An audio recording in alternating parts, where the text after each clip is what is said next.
Member Chapman. Member Chapman.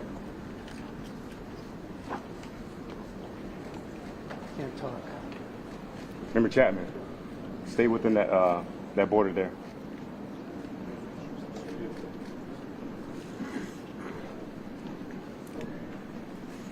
Thank you for joining us. My name is Jennifer Homendy, and I'm the chairwoman of the National Transportation Safety Board.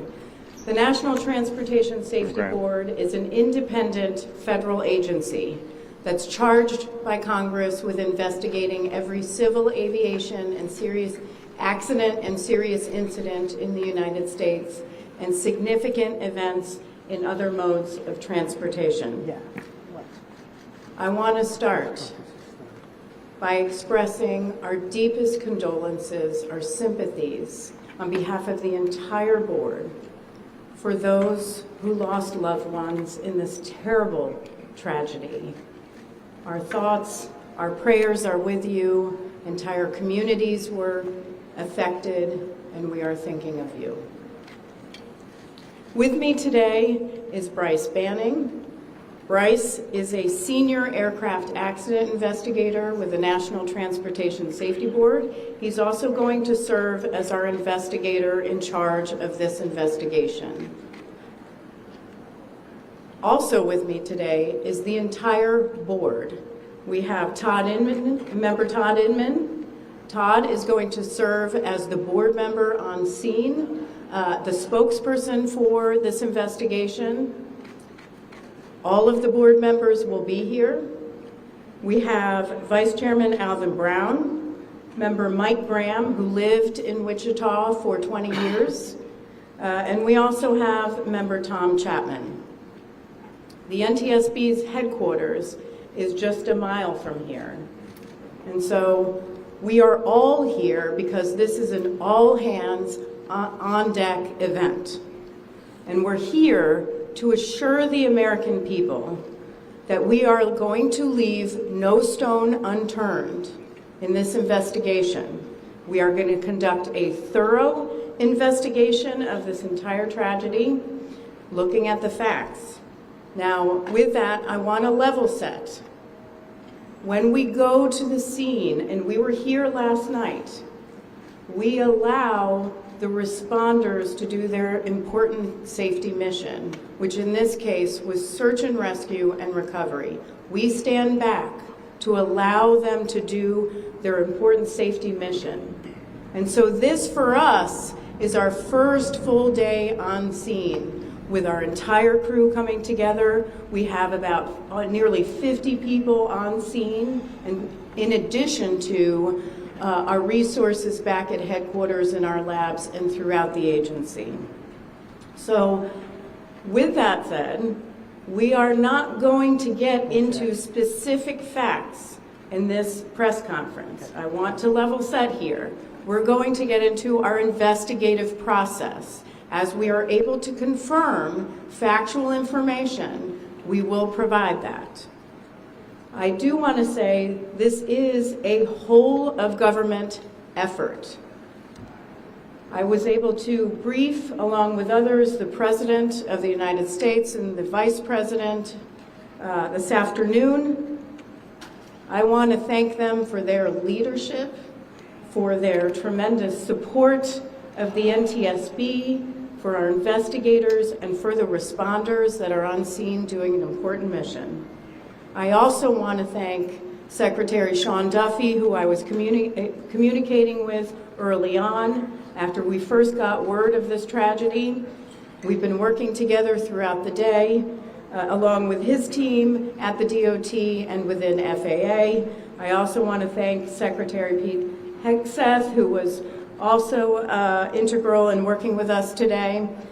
Chris Rochelot, the acting administrator of the Federal Aviation Administration. We've heard from many members of Congress on both sides of the aisle, and so I will say this is a tremendous, one more time, whole of government effort.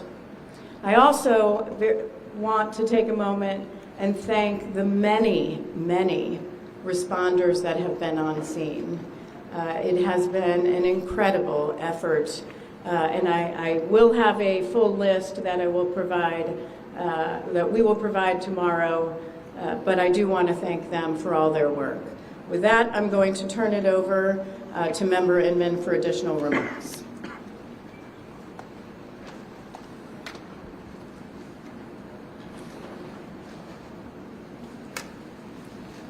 So today is our first full day on scene.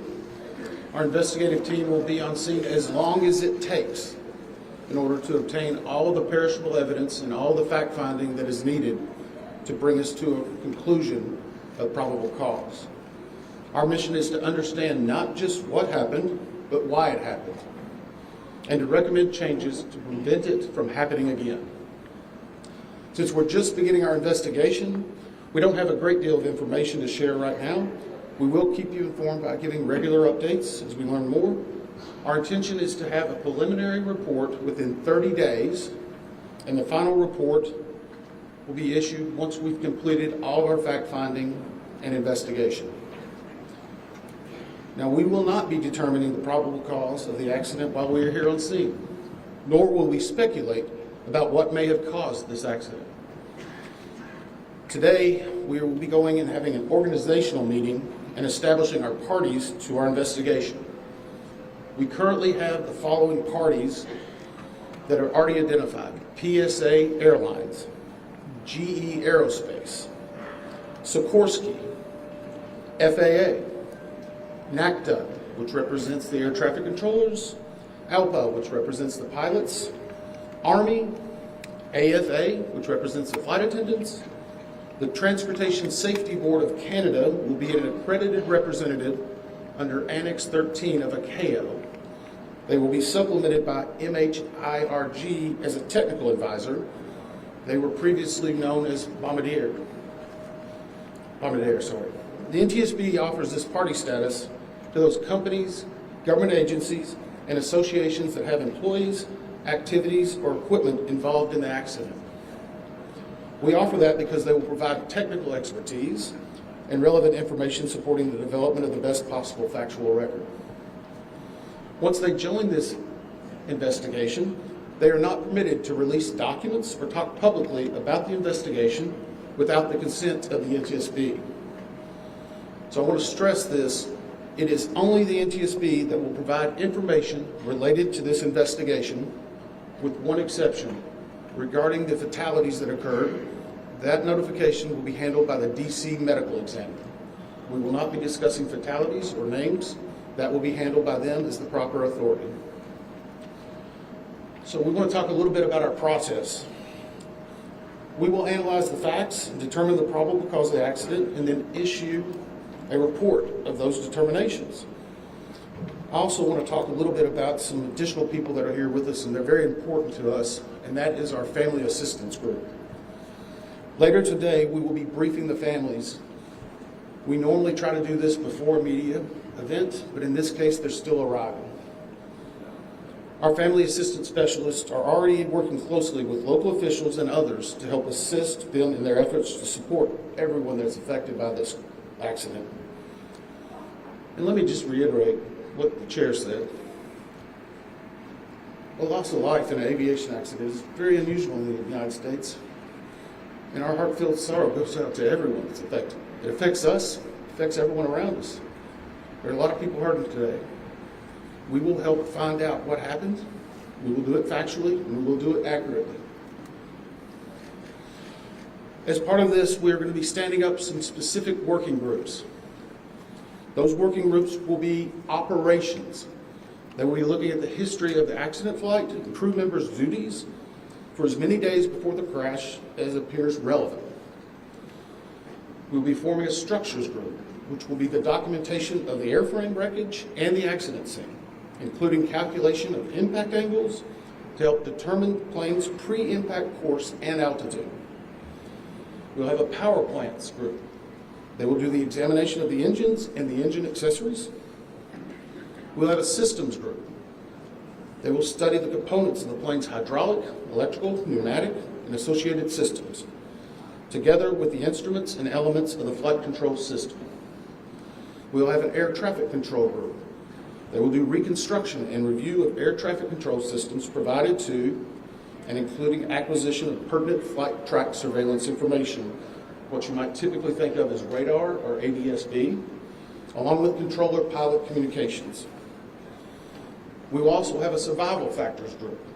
They will be doing the documentation of impact, forces and injuries, community emergency planning, and all crash and fire rescue efforts. Also, due to the unique nature of this crash, we will be having a helicopter group as well. Lastly, we will have a human performance group, and this will not be its own group. It will actually be a part of the operations, air traffic control, and helicopter groups. They will study the crew performance and all before the accident factors that might be involved in human error, including fatigue, medication, medical histories, training, workload, equipment design, and work environment. Now we're going to take a few questions, but I will again stress, we don't have a lot of information now. We will continue to gather that. We will try to release it as we can, but we will only talk about the facts of the case that we know right now. So, I'm going to ask, we're calling a few people. I'm going to ask that you state your name and affiliation. James Matthews from Sky News. So we've heard from President Trump today talking about DEI hiring policies within the FAA and associating that with the cause of this accident. What do you say to that? Well, unfortunately, I didn't hear the remarks. I was briefing House and Senate members. But I believe, Chair, would you like to take that? As part of any investigation, we look at the human, the machine, and the environment. So we will look at all the humans that were involved in this accident. Again, we will look at the aircraft, we will look at the helicopter, we will look at the environment in which they were operating in. That is standard in any part of our investigation. I'll turn it back. Chair, can I ask you, has the flight data recorder been recovered yet? And what is the difficulty in a water disaster like this, which presents a very difficult environment for your investigators and the people out on the water? Well, the question was on the flight data recorders. And we have not recovered the flight data recorders yet. We know they're there. They are underwater. This is not unusual for the NTSB. We have many times recovered flight data recorders in water. We have our lab right here that is about a mile from the NTSB, so it's not unusual. And once we get those, we'll be able to get those read and information from them to be able to provide further information to you. I'm going to turn it back over to Member Inman. Brother Henry with CBS News. Earlier today, Defense Secretary Pete Hegseth said a mistake was made last night. Based off of you all's initial investigations and preliminary findings, have you all been able to tell whether this was human error or mechanical failure? The question was, has there been human error or mechanical failure? We don't know what we know just yet. We do not know enough facts to be able to rule in or out human factor, mechanical factors. That is part of the NTSB investigative process, and where all of these groups will come together. It's one of the reasons why the NTSB is known as the gold standard. We will take the time that's necessary, but I'd also like to reiterate, if we find something that is a significant issue that warrants immediate action, we will not hesitate to make those recommendations and make them public. We have a good track record on that, and we want to continue doing so. Sir? Well, Sir Tom Costello with NBC News. Does it hurt your investigative process, maybe for the chairman, does it hurt your investigative process to have the president already suggesting possible causes here as you try to keep an open mind and begin this investigation? Tom, with all due respect, I think the press also likes to state what probable cause is before we get to the probable cause. So what I'm going to say is you need to give us time. You need to give NTSB, it's not that we don't have information. We do have information. We have data. We have substantial amounts of information. We need to verify information. We need to take our time to make sure it is accurate. That's best for you. That's important for the families. It's important for legislators who are seeking answers to try to figure out what they're going to do about this. And so it will take time. We do have a lot of information, but we need some time to verify that. Yeah, Member Chase Williams with Fox Business. I'm wondering about the conditions in the tower last night. Were there any performance issues in the past with any of these controllers? Anything of that? The question is about controllers. As I said, we are just now forming the groups. The controllers do have union representation, which they're entitled to. They'll be working with our party system and our party groups. They'll be conducting interviews. Those interviews will need to be analyzed, transcribed, and other team members will need to look over it. It'll be a long process, but we will go through the entire history. My question is for the chairwoman. Can you tell us more about what the president and vice president's responses were when you briefed them this afternoon? Sure. So the question was about my briefing for the president and the vice president. As is standard, we offer briefings on our process and what we know, and this was a briefing with the president and vice president and with Secretary Duffy and Secretary Hegseth and also the acting administrator of the FAA. There was discussion on what we know so far and our process, and that was about it. Madam Chairwoman, Stephanie Ramos with ABC News. Similar to Tom Costello's question, the president has stated what may have caused the crash, stating common sense. Does that affect your progress at all at this early stage? Yeah, so the NTSB, we conduct an important safety mission where we take a very careful approach. I'm sorry, the question was on speculating during investigations, which is we often hear about. What I will say is we look at facts on our investigation, and that will take some time. And at some point, we'll be able to provide that factual information, as Member Inman said. and provide that hopefully tomorrow. Member Inman? Hang on a second. Dave Shepardson from Reuters. Have you been able to retrieve the black boxes from the helicopter? Has the military decided whether they're going to read those to the NTSB? And what about the ATC tapes? Have you guys been? So the question was about black boxes, which are referred to as black boxes, which are typically orange. We have not recovered any of the boxes involved yet. We feel comfortable and confident that we will be able to. Right now, recovery of life is probably the most important in those that were involved. I mean, there are still ongoing recovery efforts involving the fatalities involved, along with some debris is coming out as well. We will make sure that that perishable evidence is maintained. We have a great process for that. We will probably have more than one black box, so to speak. It's our understanding that the Sikorsky helicopter is equipped with some form of recording devices, and those will be read either by the DoD or by us. We have a good starting relationship with them, and we've already made agreements in order to be able to do that. So I feel comfortable in what we're going to be doing. The other question was about air traffic control. We received a very large package of information from the FAA at about 3 a.m., I believe, this morning. That is still being reviewed and analyzed. I would say there's a lot more information that usually comes in that than what you may find online and people might speculate about. And that is part of that overall process where we take the time to get the information correct and to make sure all the parties are engaged and involved and can fact check that information. Sir, One. Dave Cohen from CNN. Can you tell me if the NTSB has reviewed this FAA internal report that has been cited by the New York Times indicating that the controller that was on duty at the time of the crash was doing a job that's usually done by two people? We have not reviewed any specific reports about the controllers at this time, at least from the leadership team.